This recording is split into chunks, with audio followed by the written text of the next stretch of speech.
India में income tax की शुरुआत कब, कहाँ और कैसे हुई, चलिए देखते हैं। इनकम टैक्स को इंडिया में पहली बार 1860 में सर जेम्स विल्सन ने इंट्रोड्यूस किया, जो कंट्री के पहले फाइनेंस मिनिस्टर थे।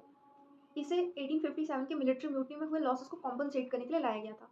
वक्त के साथ इसमें बहुत सारे बदलाव किए गए, जैसे कि income tax act of 1918 and 1922 में कुछ सिग्निफिकेंट चेंजेस किए, जिससे कि आगे चल के इनकम टैक्स डिपार्टमेंट बनता है।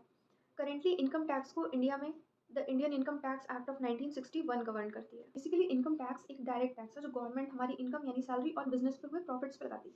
अब सवाल है कि कौन कौन से इनकम टैक्सेबल है। तो पहला है सैलरी, सेकंड है बिजनेस इनकम, थर्ड है कैपिटल गेन। कैपिटल गेन का मतलब होता है एसेट्स, जैसे कि प्रॉपर्टी और शेयर्स को सेल करने पे जो प्रॉफिट हुई।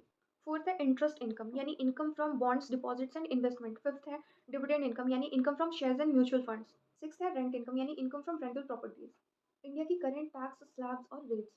जिसकी इनकम 3 लाख है उसे कोई टैक्स नहीं पे करना होता है, और जिनकी इनकम 3 लाख से 7 लाख के बीच है उन्हें 5% का टैक्स देना होता है। 7 लाख से 10 लाख वालों को 10% का टैक्स, 10 लाख से 12 लाख वालों को 15% का टैक्स, 12 लाख से 15 लाख वालों को 20% का टैक्स। वहीं जिनकी इनकम 15 लाख से ज़्यादा है उनके लिए 30% का टैक्स रेट रखा गया है।